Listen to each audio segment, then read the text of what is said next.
librarian when it comes to keeping up with a lot of like kids lit, because I just do it all day long. So this is my jam. I love this this art form. I love this type of writing. So yeah, I'm a librarian in rural Michigan. I know we're kind of all from all over the place, but I'm going to go ahead and introduce everyone. I got snippets of everyone's bios, so I'm just going to go ahead and read them. But we want to welcome everyone to this panel. It's going to be cool. I'm pretty excited. So first up, we have E. Patrick Johnson, who is a Carlos Montezuma Professor of Performance Studies and the curator for Black Arts in Virginia Wadsworth Center for Performing Arts at Northwestern University. In addition to being a scholar and artist, he is the author and editor of several award-winning books, including his most recent two, Black Queer Southern Women, An Oral History, and Honeypot, Black Southern Women Who Love Women. Miguel Morales grew up in Texas, working as a migrant farm worker, a Lambda Literary Fellow and alum of Bona Voices and the Macondo Writers Workshops. His work appears in several anthologies and literary journals. He is co-editor of the Pulso Anthology and of the Fat and Queer Anthology. We have Marcos Gonzalez, who is an essayist and assistant professor of English living in New York City. His memoir featuring literary criticism and cultural analysis, Pedro's Theory, is forthcoming with Melville House. His essays have appeared in Literary Hub, Electric Literature, Inside Higher Education, The New Inquiry, and elsewhere. And last but certainly not least, we have Sabrina Sorrow. They currently live in NYC and work as a program coordinator and psychotherapist. They have been a participant of the Santa Barbara Writers Conference, the Yale Writers Conference, and the Breadloaf Writers Conference. They've received scholarships and fellowships from the Martha's Vineyard Institute of Creative Writing and the Squaw Valley Writers Conference. So I want to welcome everybody to the panel. I guess I'm just gonna, one of my first questions, I just wanted to open up to anyone who, you know, would like to respond, but I just want to know what has drawn you to this form of writing? What do you like best about it? Why is it, I mean, I guess it doesn't have to be your favorite, but with all of you being in nonfiction and this being sort of like, you know, the topic that we're gonna be talking about, what draws you to this form?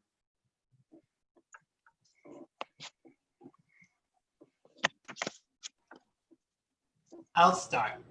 Okay, thank you. I feel nice to meet you.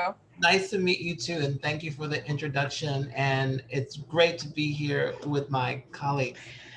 I will first say that I feel like, first and foremost, I'm a poet, and that poetry, the poet language shows up also in my narrative writing, because I just love language.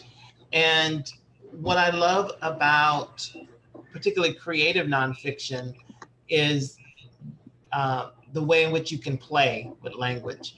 And for Honeypot, my first published foray into creative nonfiction, what really got my juices flowing is the ability to be playful with the form. I was trying to find a way to merge oral histories, which are not nonfiction, with a kind of creative aesthetic that would create a world that we could enter into. And for me, that kind of happened through the oral histories themselves and all the references to honey, and which led to me doing research on bees and all of the women referring to their honey pots, which I didn't know what that was, but I know now.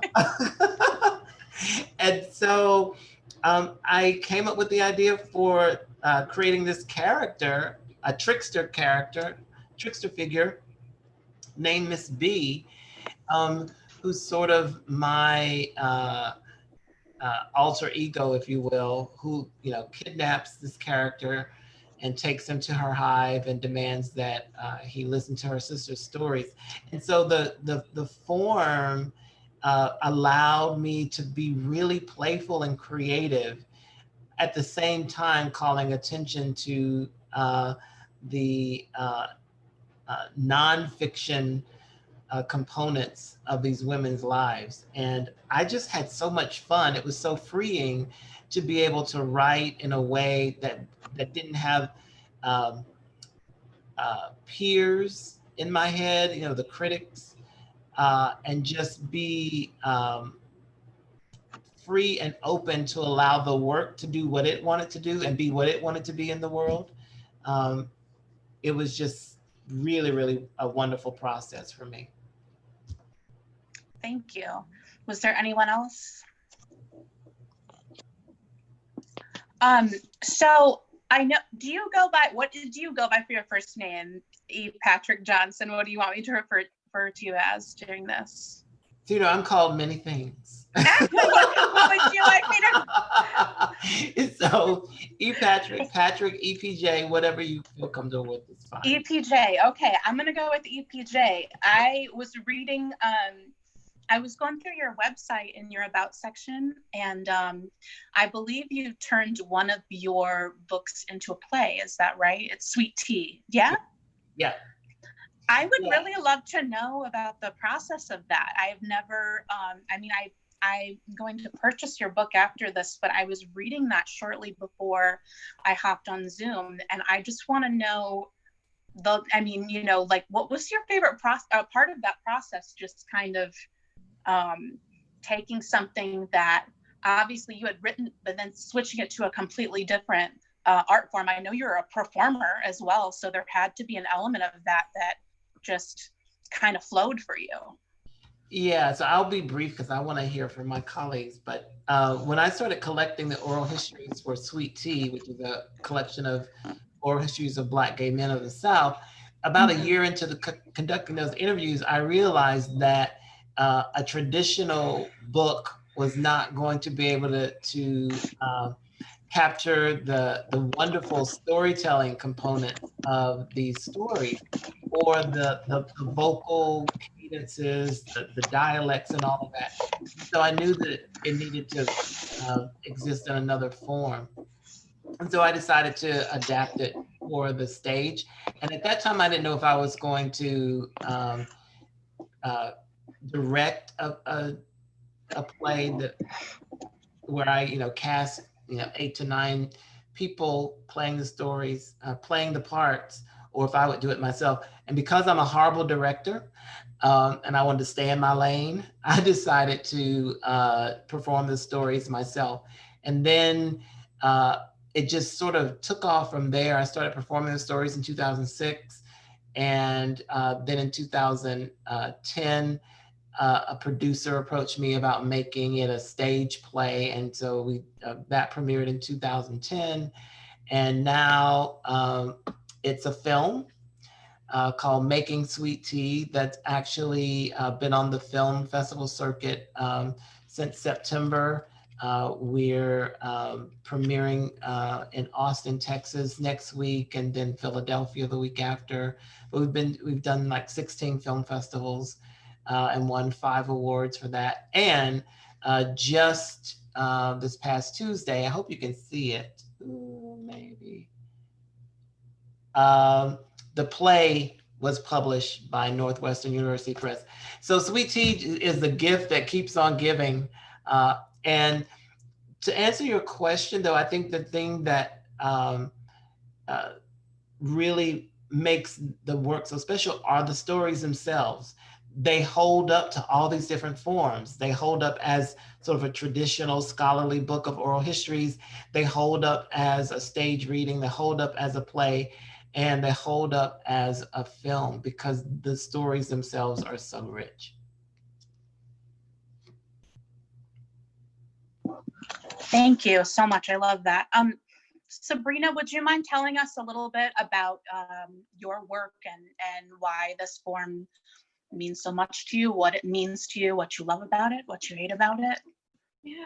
Hi. Nice to meet you. Nice to meet you. It's so wonderful to be here. I'm so honored to be here with you all. I think just ever since I sort of began my writing process, I've always been drawn to sort of how the truth is just manipulated and used and cultivated in nonfiction. And I think that part of the reason why I've been really largely and predominantly working in that genre is just, I love sort of the play and just the magic and just the relationship that different stories have to building the truth and sort of talking about identities surrounding the truth. And so I think especially as someone who just has had experiences struggling to claim my own truths or kind of struggling with my relationship to the truth or with memory or with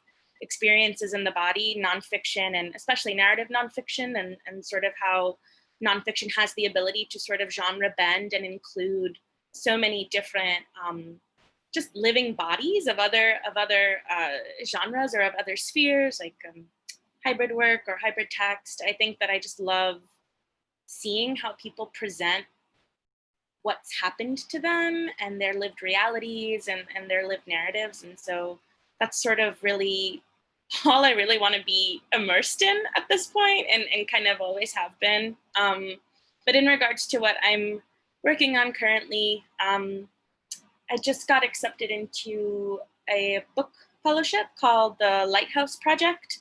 And so I'm really excited about that. And I think similar to what we're all talking about and similar to what EPJ was talking about, using the word play, I'm going to be really trying to explore and content warning or trigger warning, just rape and sort of the different iterations that can take, namely with food. And I think this genre just has the beautiful ability to sort of create the truth and showcase the truth and to reveal things in very nonconformist or non-binary ways that I think other genres might not be able to do in the same way necessarily. So yeah. Thank you so much. I want to make sure that everyone gets to answer this question before I move on to other stuff. So Miguel, if you wouldn't mind, what does this form mean to you? What do you love about it? What do you not like about it? Well, my main genre is also poetry. So what I like about poetry that translates into creative nonfiction is that there's a truth. Like in poetry, you got to tell a story, you got to tell a truth in usually very small packed ways. And then in creative nonfiction, you can kind of unpack that a little as much as you want, or go down paths that you start going down with poetry, but you just, because of the form, won't let you go, these directions. So that's what I like about creative nonfiction. It also allows you to kind of tell some truths without having to put your whole self out on the page, because some of the stories that we tell interact or intersect with other people's stories. And sometimes you don't have permission to tell those stories. So what you can do is tell like your side or your reaction to what's happening to this other person without really divulging the intricacies of whatever their story is, which could include trauma. So that's what I like about it. It allows you to explore new ways of storytelling without always telling like the main story, because there's always these side stories that intersect, because our lives intersect that way. I mean, we're finding that out with COVID, the air I breathe is the air you breathe. So, we need to protect each other. So yeah, that's what I like about the form. It can transport into anything. It can be a play, it can be fiction, it can be nonfiction, it can be poetry. It's one of those, it's like a nexus of all the genres that it can just be all these other things. So that's what I really find fascinating about it. Thank you. Marcos, what do you love about the form that you write? Yeah, well, I think I first even started with nonfiction because I'm a poet. I can't write poetry. I was trying when I was younger, and I'm like, wow, this beach poem about the pelican is really just not good. It's just, I'm really bad at this. Though I wanted to feel myself in that kind of mode as poet. So I think it was one of like, I wanted to be a poet, didn't work. And, you know, I started writing essays, and I'm trained as a literary scholar, and to do like kind of very formal literary analysis, right? And I always felt that that mode was very limited, right? In the kind of creative freedom that I wanted to do, which was, you know, mix in kind of autobiographical writing, you know, just more, you know, free syntax, right? The prose itself, I just felt was very limited in literary analysis. So I think ultimately I went to creative nonfiction, and as something that can allow me to, right, to kind of bring autobiographical writing, memoir, to bring literary analysis, to bring cultural criticism, to bring, you know, more theoretical writing, in ways that was very freeing for me. And I think, you know, still to this, to what I find so lovely about the genre is that it gives you that kind of freedom, right? To use like sentences, to use paragraphs, to use, you know, an argument in there, in a way that can also be very beautifully written, and you can be more experimental about it too. So I think that's, you know, always when I've just started writing essays, that's what I found about them, was that it was this space of freeing, right? Of a certain kind of attention that you can give to language that I wasn't really getting before that moment in my life. And I also think for me, as you know, multiple people have noted, right, it was with narrative nonfiction, I kind of liked that you can kind of have this through line, right, where for me it's one essay leads to the next essay, and it keeps opening up spaces for the next possibility of something. But it also, right, I think there's also a kind of non-narrative aspect about you know, nonfiction, right, where you can kind of be, you don't have to follow a linear plot, right? That's why I think I don't really write short stories, and I don't really like writing novels either, because I feel like you have to follow this through line, this kind of thread that is, you know, like, oh, cause effect, like, does this lead to this, the character motivation, right? And I think my headspace isn't in that mode.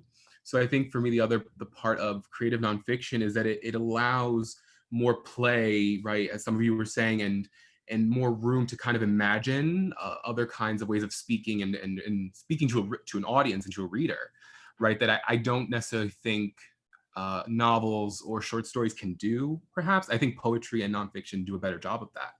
But I think for me, that's why I like creative nonfiction.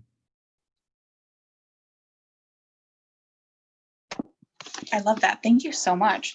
I really, I love that intersectionality has been brought up so much in this conversation already, because I don't, you know, when you look at a lot of mainstream things, and thankfully it's changing in publishing, it's changing in media, it's changing in a lot of places, but obviously not quick enough.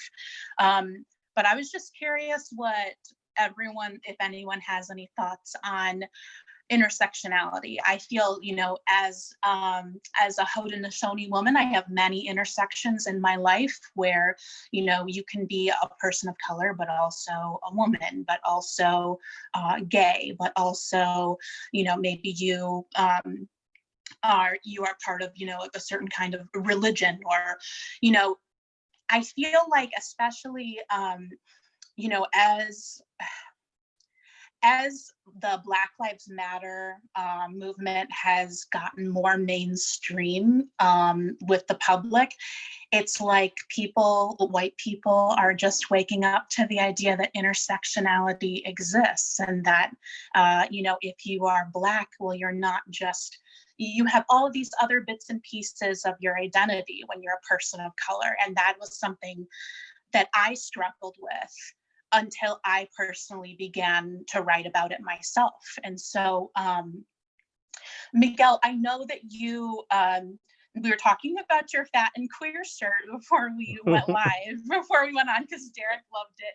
And I wanted to ask you, you know, about what fat and queer is, because I know that you really do a lot of work at those intersections of being fat, of being queer, and, you know, how do you amplify those voices? What's your hope for intersectionality, and how that's going to be, you know, amplified throughout the years, throughout the future? Well, I think those of us who've been writing about intersectionality for a long time, even though we didn't know what it was called, it was just we're writing about our lives, and it's hard to leave your queerness at the door or your brownness at the door, you have to bring them with you, because when people call you names, they call you by your weight, they call you by your color, they call you by your gender, they don't just say, hey fatty, they say, hey, you're a big fat queer, or you're, so things like that. So we bring all of us when we write. And I think about intersectionality, that I like that it's starting to be more mainstream, and people are starting to see that we are more than just, stories about tortillas and tamales and stuff like that. But what I hope for intersectionality is that we can tell more diverse parts of our intersectionality, like the stories of our elders, the story about people who are queer, the story about people who with disabilities, because a lot of those voices have been trying to speak, and get recognition, and to educate the world. And, for the longest time, we've been ignoring those people.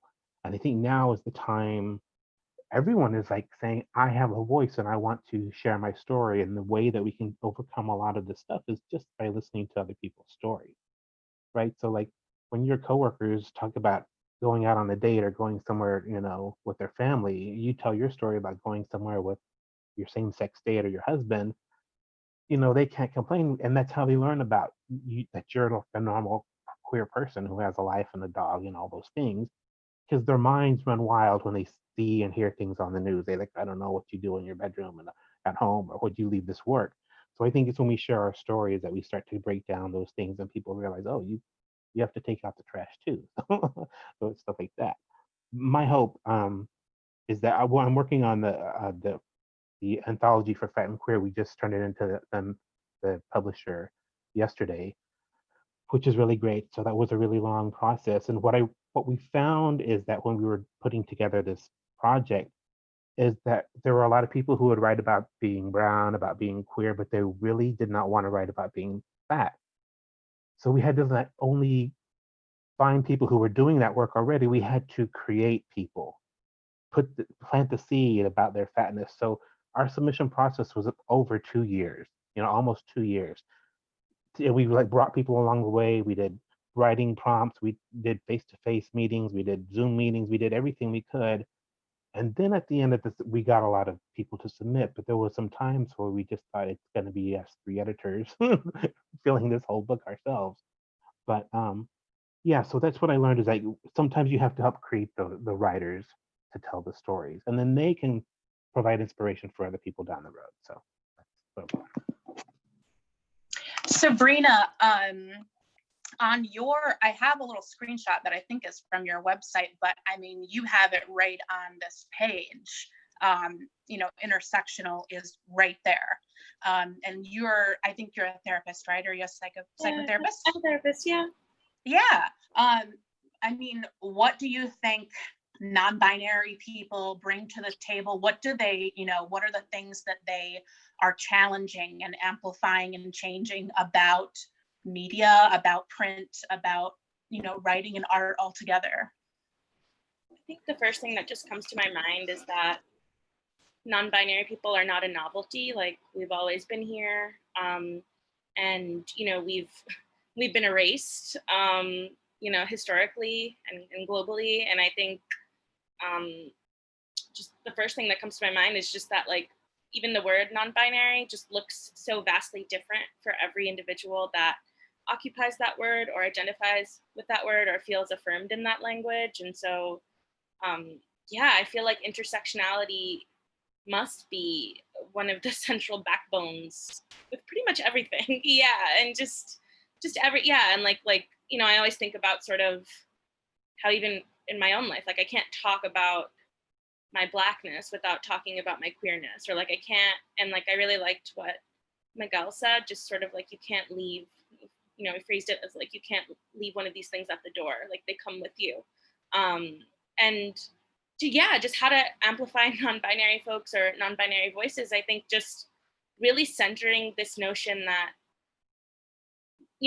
non-binary doesn't just mean, like, I think there's a lot of maybe harmful rhetoric or language around what that even means. And I think like it really, to me, goes back to this central idea of that really looks different for every individual, and there's a spectrum, and just the idea that like gender is so differently defined by folks, and so I just try to consume myself as much as possible with amplifying non-binary voices, with amplifying trans voices, but predominantly really centering dark-skinned bodies, and you know, I'm just thinking a lot about just the Black trans femmes that have continued to be murdered, and I'm thinking a lot about colorism, and just, yeah. And so I know that veered off of talking about non-binary, but just, yeah, I think of just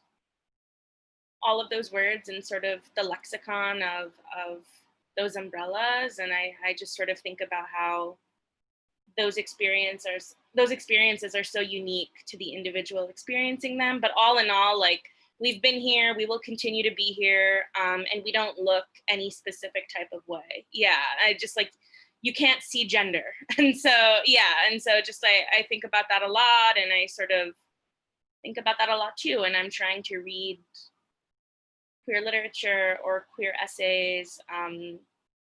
EPJ mentioned Saeed Jones's How We Fight for Our Lives, and I believe that Saeed also wrote an essay on the rumpus called How Men Fight for Their Lives, and in that too just was a lot of play, a lot of conversation and dialogue about gender and gender presentation. And so I think just to continue amplifying and centering those voices, continuing to like pay those voices, continuing to also honor that it's not a one size fits all, it never was, and that it's so important to really ask folks and honor folks and center what their lived realities are.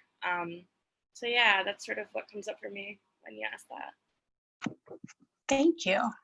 EPJ or Marcos, did you guys have anything to add just in the vein of intersectionality as we've been kind of talking it out? I don't know if either one of you have anything that you'd like to add to that. I think, yeah, you know, one of the things that I've noticed too, it's also one of genre, like this kind of the bringing in of like, you know, queer people of color with disabilities, or, you know, whatever, like the various different forms of bodies people take, right? That there is this this tension between people's lived embodied realities and practices of writing and of thinking and of being, right, are changing how we understand genre, right? So for me, I know with one of the last pieces I wrote, a person commented, I don't know if this is a political manifesto or memoir or erotica or this, that, you know, like the person listed 4 genres of what I was very confused about what I was doing, right? And so I found that a very interesting statement, right? Given that it, that these are comments you kind of hear frequently when people are too political, right? They're too loud, right? If you're doing memoir, you know, don't talk about white supremacy, don't talk about anti-Blackness, right? Don't talk about trans violence, don't talk about certain topics, right? Because it's no longer then about, it's too political, right? So you kind of see that language running around from, you know, if we're talking about queers, it's white queers, right? Where they will only engage with other white queers. That's all they will do, right? And so you can kind of see that breakdown in other areas too, where whether it's cis people who only engage with other, you know, cis memoirists. So I think it's this, it's a question too of what kind of writing, what kind of essays, what kind of books are we going to see in the future too? Because if we want to bring people on and nurture people and cultivate, right, writing and nonfiction, right, inevitably it's going to put pressure on what we think memoir is, right?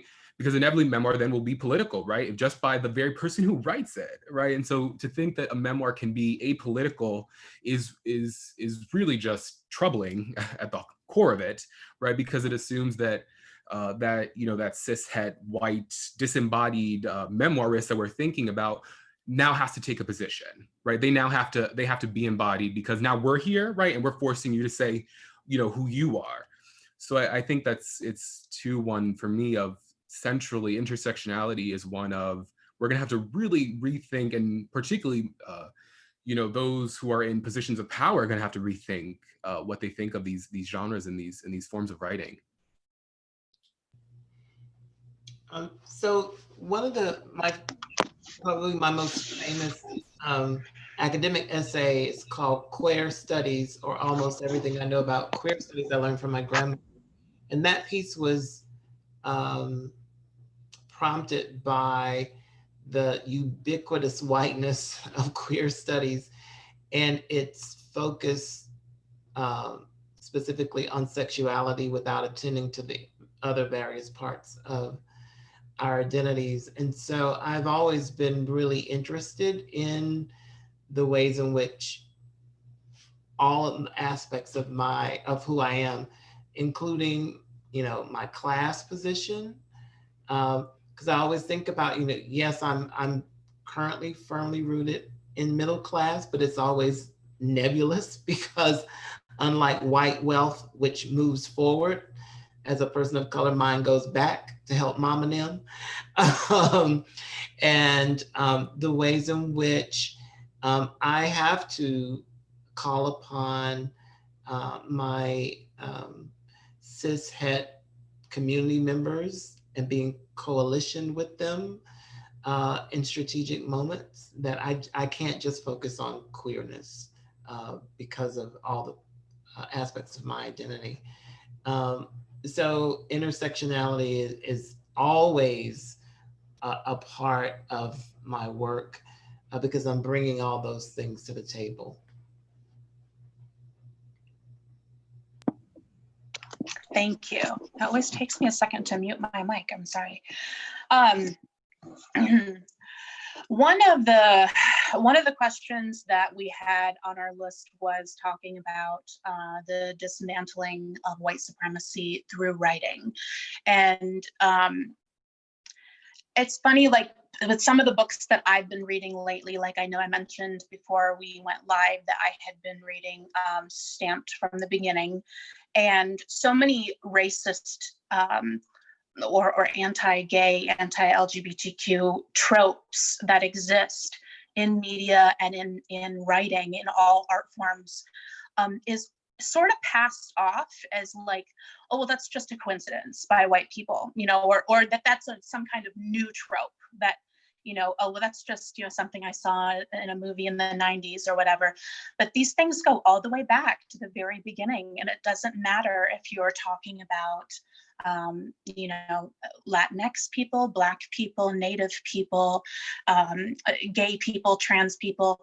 These tropes and the way that people like us are presented in literature, it's very purposeful.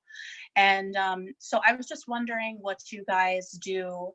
And it doesn't have to be in creative nonfiction. It can be in, I don't know what other forms you guys are. I know some of you are poets, but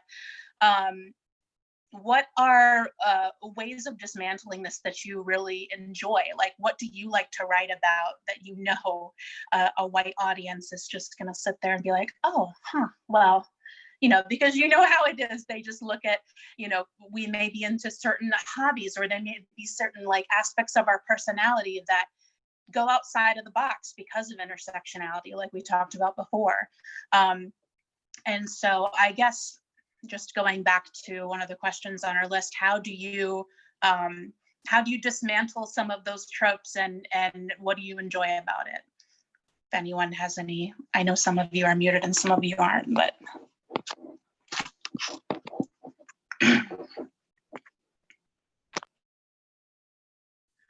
Yeah, I think, to answer first, for me, it's one of, in my book, I grew up in an all-white town, right, in a Mexican neighborhood where everyone, right, was visibly brown. My mother's Puerto Rican and she's much lighter skinned. And so race was this very odd thing of, I didn't know where to place myself, right? Because my white community wasn't embracing me, right? Because of what my family looked like, because of where I came from, right? So I think a lot of it was always race, and attending to whiteness, white supremacy, racism was always very nebulous, right? It wasn't talked about, you really didn't speak it into existence, act like it wasn't there. And so for me, I was thinking about, what does that mean to act like something isn't there, right? And to do that in the reverse, right? To talk about white people, to talk about whiteness, to talk about white supremacy in ways that they're not familiar with, right? So for me, it was, with my book, it was always the question of how do I talk about racism without calling it racism, right? To see how can I shift how whiteness operates, or how they think about themselves, right? Or how we attend to these conversations.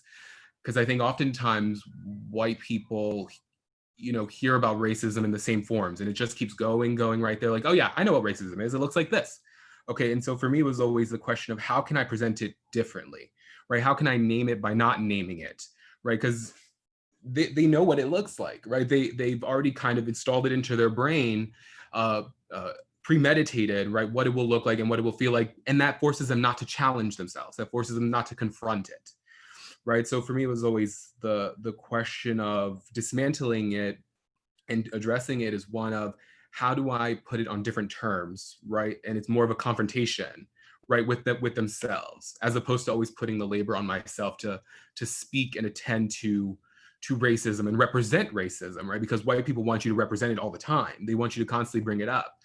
And so I think it was always, right, how do you kind of refigure language so they can actually do the work themselves, and without you having to always do it.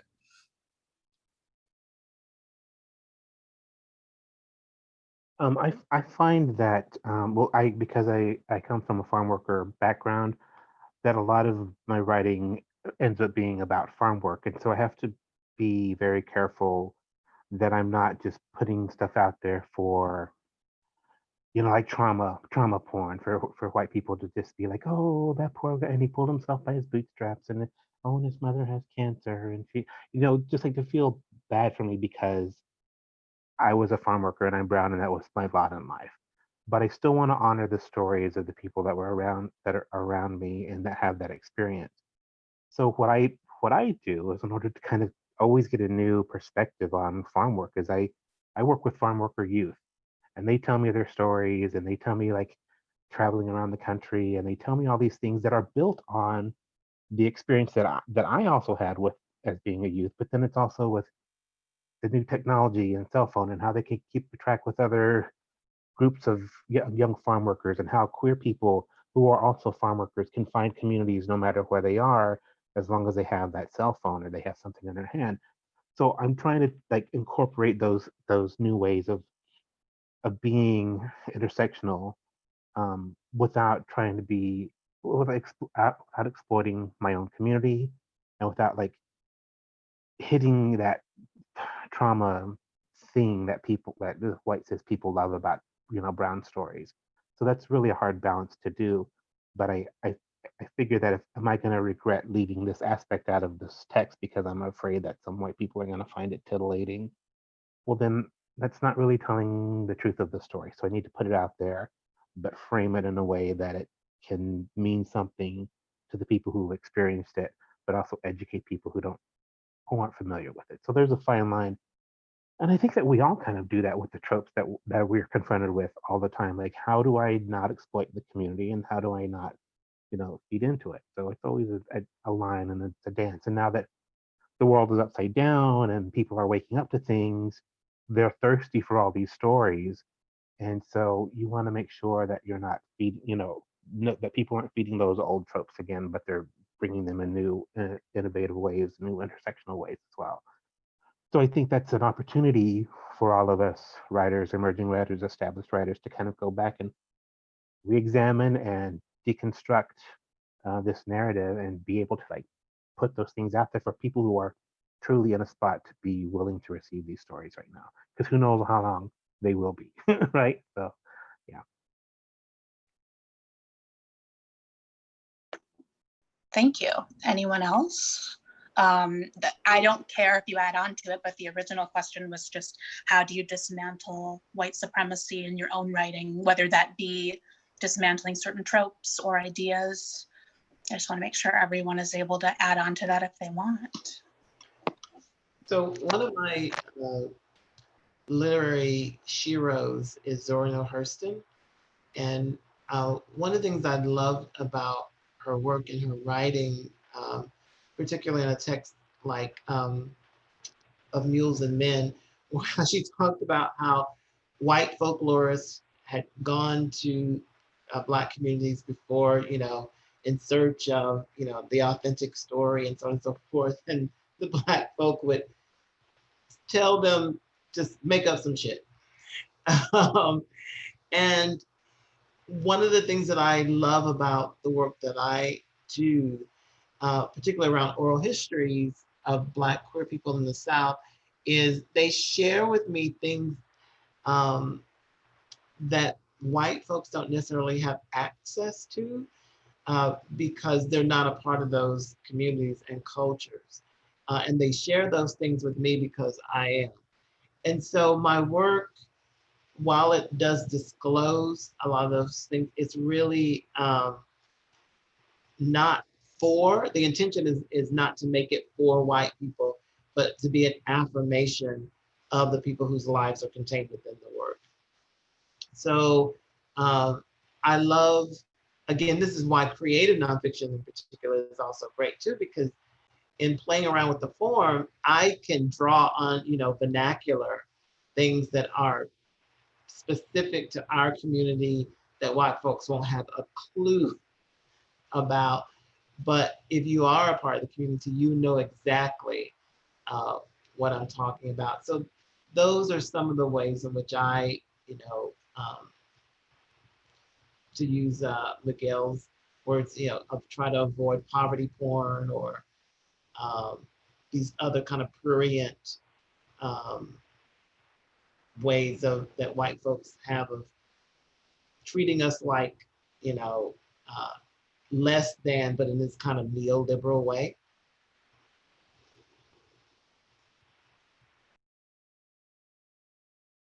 Thank you. Does anyone else have anything to add? I know you mentioned Zora Neale Hurston, and I do want to get to your inspirations because I want to talk about the queer writers that you always go back to. But before, does anyone have anything to add about dismantling white supremacy at all?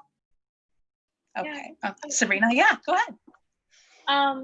Yeah, when you asked that question, I also, like, immediately I think about also like centering just joy as well as an anecdote to white supremacy, and just like thinking so much about just centering like Black joy or centering LGBTQIA asterisk plus joy, or just, yeah, and like thinking a lot also about kind of what are ways that we can just come away from this narrative that like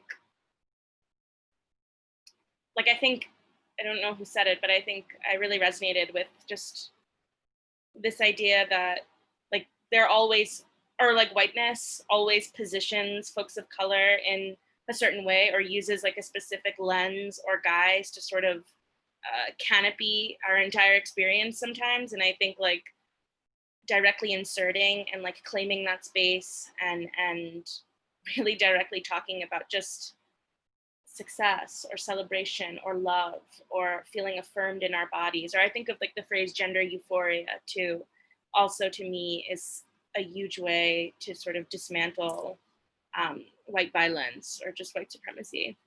So I just wanted to add that little bit. I love that. One of my patrons at my library is she's a Black woman who owns a farm out in rural Michigan, and she is a complete badass. I love her so much. But she exists at many intersections and just talking, she doesn't come in very often, but I know that there are certain places of the parts of the world or parts of the country or even parts of my immediate community that would not even think about people of color existing in small towns or existing in rural places. And I love what you just said about displaying joy and writing about joy, because you know, it happens and we deserve it. We deserve that, you know, maybe like a small town story, like quirky small town story about, you know, like a Black farmer or whatever. And we never get that kind of stuff ever. It's always, as Miguel and many of you have pointed out, kind of just like the torture porn or the trauma porn that is just like so so heavy in literature and writing today. I do want to know about your inspirations. I want to talk about who your favorite writers are. I know that E.P. Jane mentioned Zora Neale Hurston, but I want to know if anyone else has any favorite writers that maybe you read when you were young and just really spoke to you, or maybe it's a new writer that you've discovered. Does anyone have anyone they want to talk about who's an inspiration to them in their work?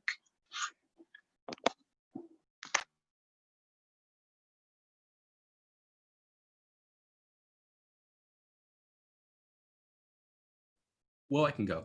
I think for me, I don't know if it's going back that far. It's not going back far, but it's more like recent where I've just kind of been mapping about like who is important and who are the kinds of writers that are allowing room for me to do what I do, are giving me space to write how I can write, to express what I need to express the way I do, right? Those who are kind of exuding generosity in so many ways. I think number one is Dion Brand, right? And her work, right, is poetry, it's nonfiction, and I think of how it does so much, right? It gives so much possibility to form, to how we tell stories, right? So the Map of the Door of No Return, right, is this fragmented autobiographical piece where there are these little narrative chunks, and I always think of that, right, of what she does with thinking about the kind of legacies, the very real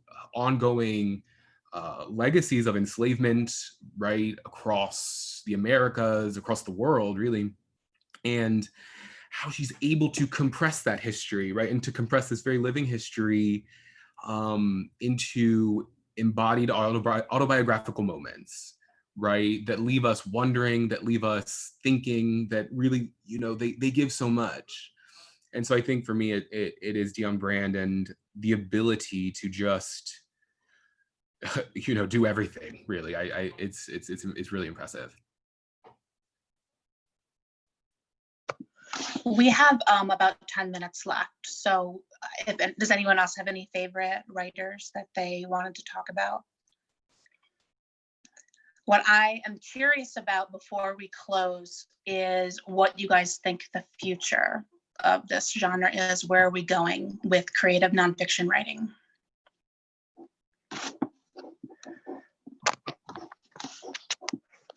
Anybody?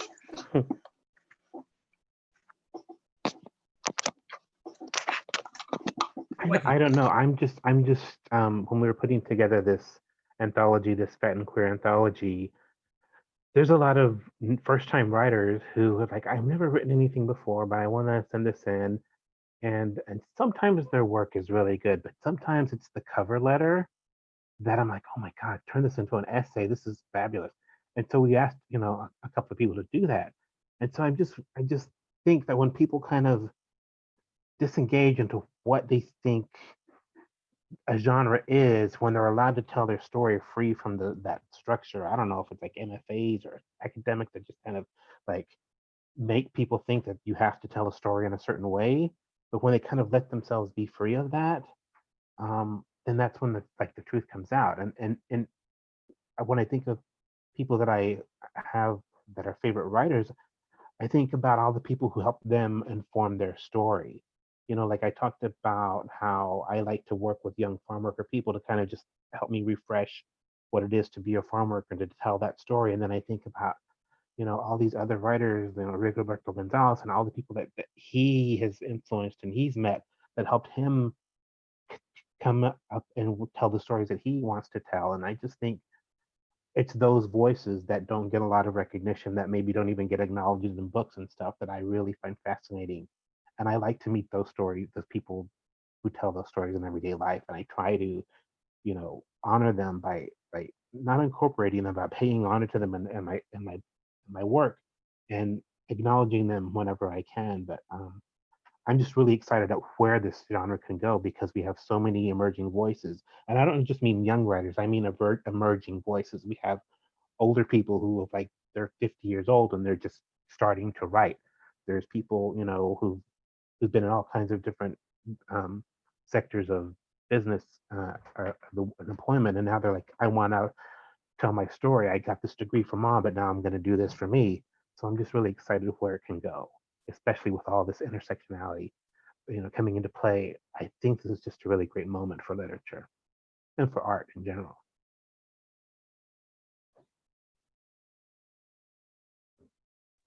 Yeah, I think too of like, right, it's an exciting moment, like Miguel said, of what can happen, especially particularly like new emerging voices across all spectrums, right? I think of Billy Ray Belcourt's work, right? The new memoir is so good, and the essay collection, and what Carmen Machado is doing, right? What Sadia Hartman is doing for how we understand theory and narrative and storytelling, right? So I think it's a really exciting moment that people are putting pressure on how we can tell stories, right? How we can do writing in really innovative ways. So I think it's a really exciting moment too. One of the things I'm excited about is, especially what's happening in the academy, is in addition to the folks that Marcos has named, like Sadia Hartman, is how playful students, especially graduate students, are becoming with language, with theory. It's interesting to me that things are circular.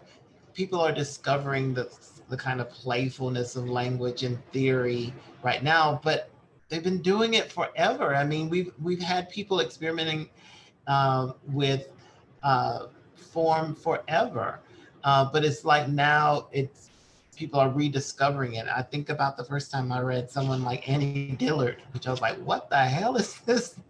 But it was really experimental and cutting edge at the time.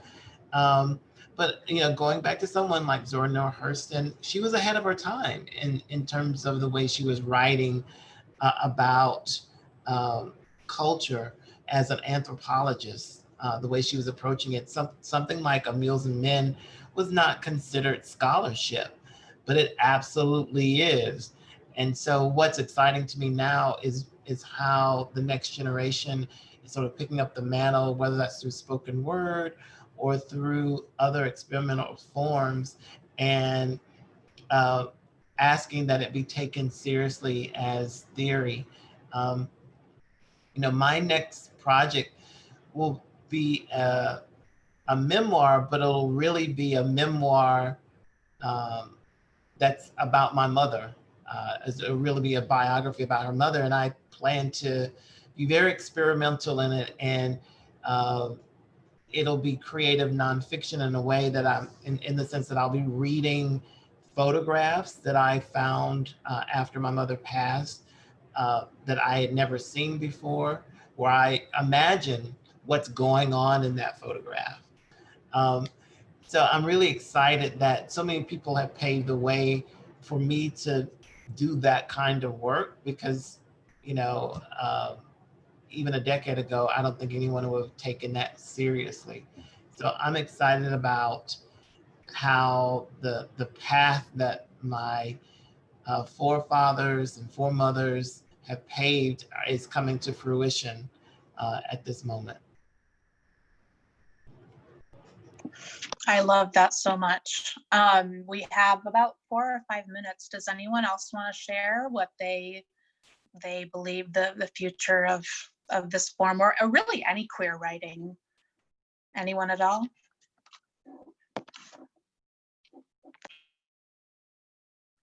I don't know. I'm interested to see how visual storytelling with TikTok and all these platforms that we use kind of merge, because you'd have to write a script for a lot of that stuff. So I'm wondering how young people or emerging writers are going to write something for a platform that just that's only 15 seconds long, or that's vertical instead of horizontal. So I'm just worried, that's fascinating to me. But I'm remembering that during the AIDS crisis, there was a lot of innovation, storytelling, street theater, things that happened. There are classic, modes of storytelling, but to us that was new then. And so I kind of see how that's happening now with COVID and the Black Lives Matter movement. We are rediscovering a lot of the classic storytelling modes, but they're being updated with technology and instantaneous access. So I'm fascinated to see how these are going to be adapted. And I'm also curious how the undocumented kids are going to start telling their stories, and how the kids in cages are going to tell their stories, and how the sons and daughters of, murdered, Black men and women and trans family, how they're going to start telling their stories, because those are personal stories. Right now, we're just like caught up in the trauma of those situations, but those stories are going to be told. So in the next 5 years, the next 10 years, we are going to see an explosion in creative nonfiction and fiction and journalism. And I'm excited, I'm heartbroken, but it's necessary. So that is something that is coming on the horizon that I'm anticipating, for us. I'm really excited for that too. I'm glad you mentioned TikTok, because I think when we talk about storytelling, we tend to just talk about writing sometimes, but storytelling can be anything. Our ancestors have been storytellers since the beginning, and they've passed that on to us. And it is things like when I see my library kids, creating something for their TikTok account or something else online, it's inspiring to me. And if it's not inspiring to you, then you need to, get your heart right, because these kids are not just future storytellers, but they are in a way telling their story right now. And the ones who are not telling their stories right now, like you said, Miguel, there's a time of being caught up in your trauma where it's, you're not going to be doing that. It's a time to heal. But I do, even through the heartbreak, I do look forward to seeing just what future generations are going to do with all of these, multimedia options that we have now. It really excites me. Does anyone have any other last words to say before I turn it over to Derek? We just have a few minutes left. It was a pleasure meeting all of you. You're all super talented. I'm really, really happy to be here. But I don't want to, if anyone else, anything else to say before Derek takes over, I want to make sure that you guys get to say it. Okay. Well, thank you so much for joining our panel today. Again, I am with Sabrina Sorrow. I am with, oops, I got some messages popping up here from Derek. Oh, he says, thank you so much. Sabrina, Miguel, EPJ, and Marcos, thank you so much for joining us today. I really appreciate it. And I look forward to reading all of your work. Thank you for being here. Thank you. Thank you.